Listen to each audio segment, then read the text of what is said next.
شما با گناه انشاءالله خدا خواهد یکدیگر یاردم میکنید. فرمان خدا اینکه گناه هست یاردم کردن شما با همون اهل خاندان یک جای اشتراک میکنید. این در کتاب برکلی گفته کتاب آمادگی میباره است. دوم دلیل در کتاب بزازی گفته کتاب است. من هر یک دلیل از این کتاب میگم. کتاب بزازی هم نه چی میگه؟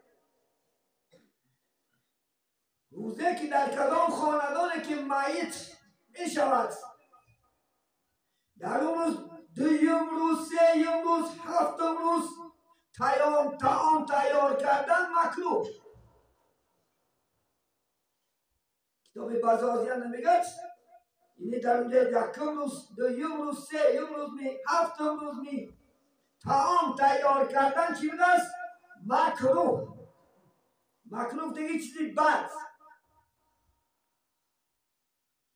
ولی خاندان اگر مواد روی افکار نپوشیده خوره اما افکار مکروه میشه. مواد روی آب نپوشیده تارت با مکروهی میشه. خودش نمیشه.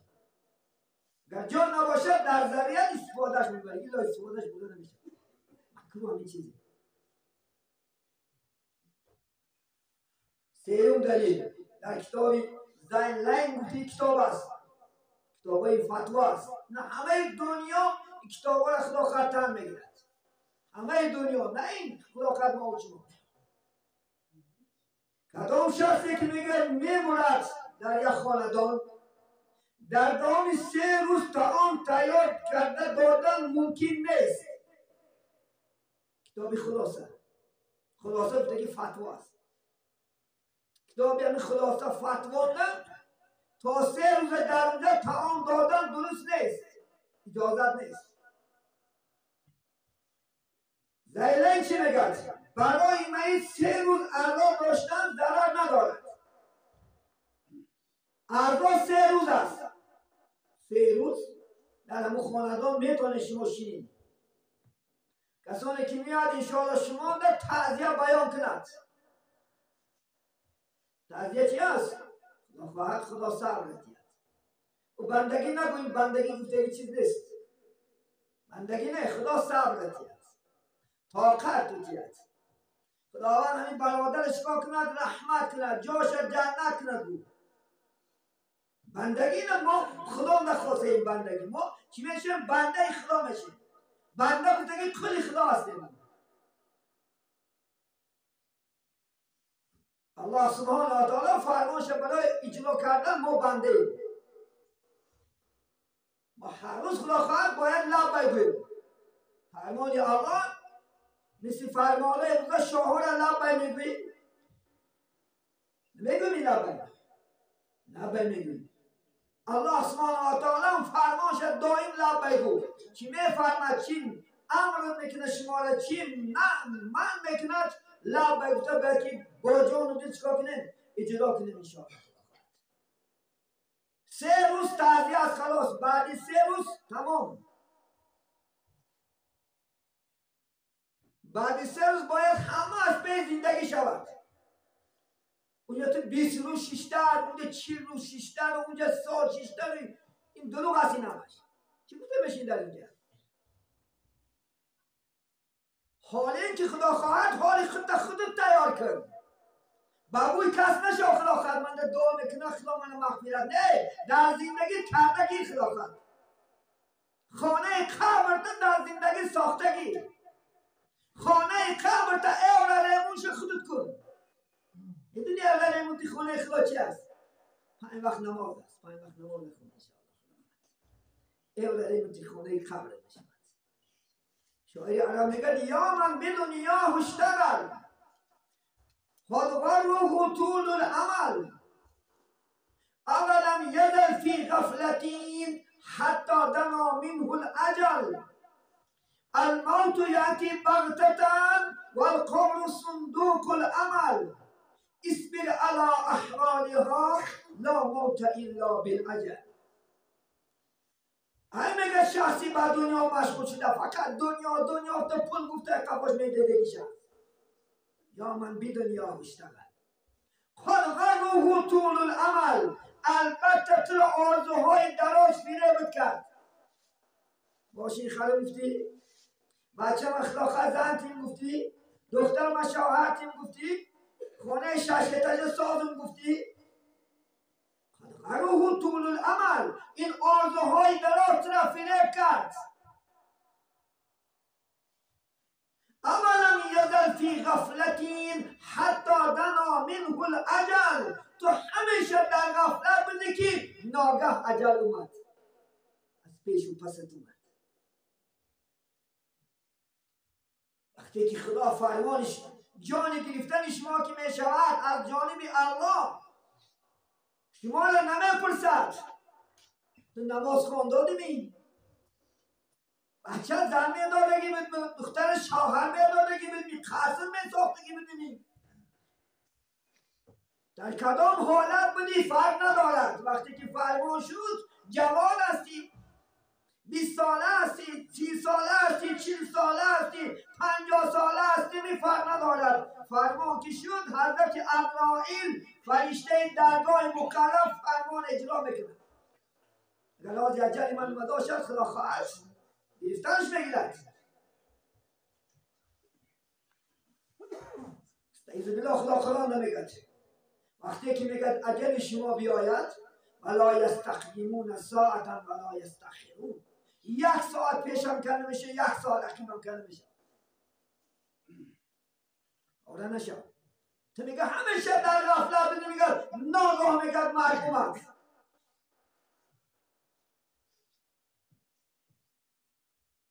ناگاه میآید.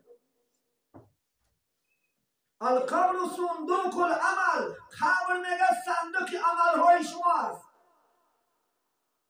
قبر صندوق عمل است. عملی چی خوب گراشی اگر در قبر نجات بیاد.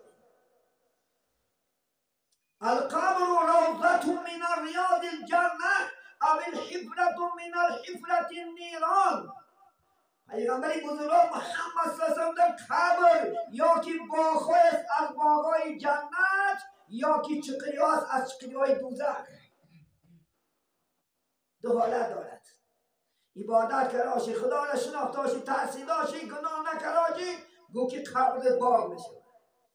از جنت دروازت میکشه. 7 قبر کول پای جنت میاندازد. الا نکراشی چی؟ خدا خواهد یکی از خدا خواهد تنور میشود. ولی خدا خواهد انشاءالله با اوی کس نشه فلا که من دعا میکنه و من در قبر خودت غم تخورم. هیچ کس غم تا نمیخوره اولا نشم. خدا خواهد بچت مردی خدا خواهد بدنش نشد. زنت شو میکنه میرود. دنیا تا تیک میکنه میپرده. خودت میمونی در قبر تنها. که اکی فورش یک بچه چوک شبله در 5 سال یک بار ختم میکنه. اگر نماز خون باشه که انشاءالله الحمدلله هر روز در قبر چی است؟ انشاءالله خدا خواهد دستارخان است. 5 دستارخان 5 ضیافت هر روز فرشته‌ها در پیشت میکشند. الا بچه الاخری نشمندی بیتمیز داشته باشی خدا خواهد احوال چی؟ قبر فقط عذاب میکشی. با خودت عمل نکراشی خودت نماز نخونداشی طاعت نکراشی قرآن نخونداشی فرمان خدا تا نکراشی فرمانی پیغمبر محمد صلی الله علیه و نکراشی چی؟ عذاب بوله عذاب است. همین تو میگه امروز غم تخروت کن. امروز خدا خواهد توشه آخرت مستحکم کنگی دلت سفید کن. هر یکی ما شما دیله خدا خواهد ثواب دیله گناه شدگی است. هر یک دیله ما شما زمین مولود کشیدی خدا خواهد و دنیا اومده اون دیله ها استفاده برده میشه. تا نمی جام برمدن جام که برمد اون دیله را بر محکم میکنن روز که اومد در دست میگیرن. هر کسی این کار نک خدا خواهد. کتاب ابن حبان شهر هدایه یکی از خدا خواهد مسئله های کتاب فقهی است. چی میگه؟ آدمان عزادار میگد در دوام 3 روز طعام تیار کرده به شکل ضیافت به آدمان دادن مکروه. این بدعت خنک کمی هست. این بدعت تا 3 روزه در اون خاندان به شکل ضیافت بنان و پیستا و بادام و خرجه و بلا و بطر و کندای خیلا بدی اگر کنیش چی است مکروه این بدعت است.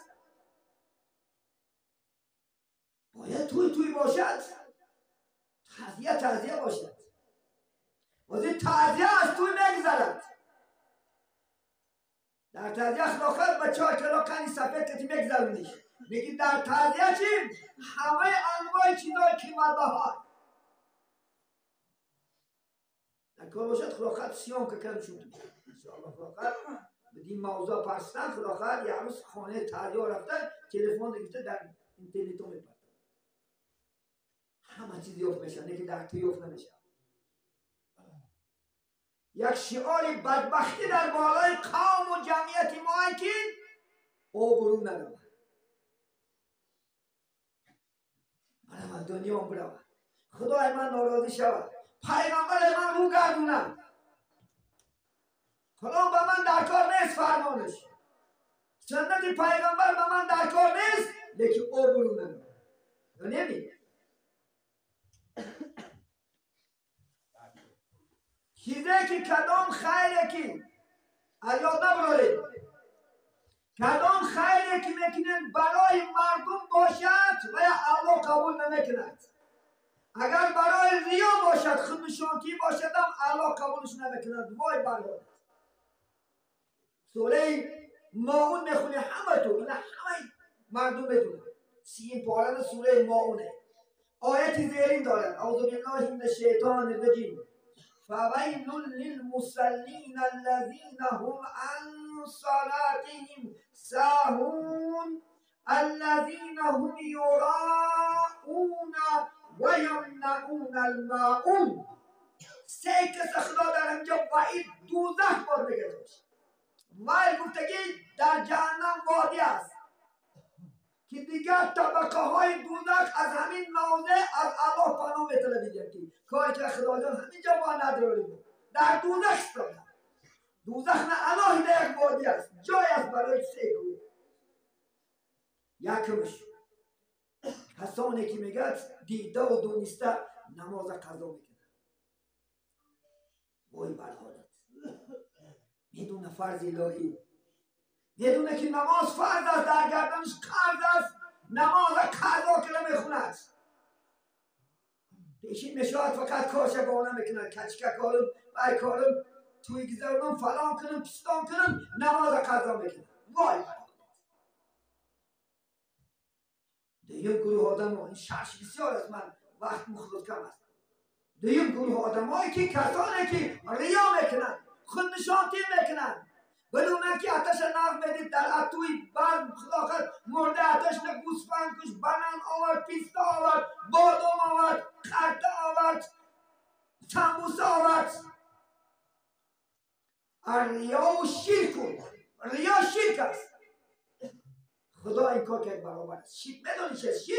خدا نفس خوش کرده علاوه کردن شرک میگن. من نصاراها مشرک شدن از جهت چی؟ عیسی بچه خدا گفتن. یهودا مشرک شدن عزیر بچه خدا گفتن.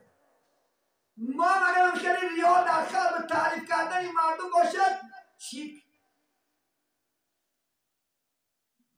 3م گروه کیا هستن که وای برها شد؟ آنانی که حق همسایگی را من میکنن. بگه خدا حق همسایگی چی است؟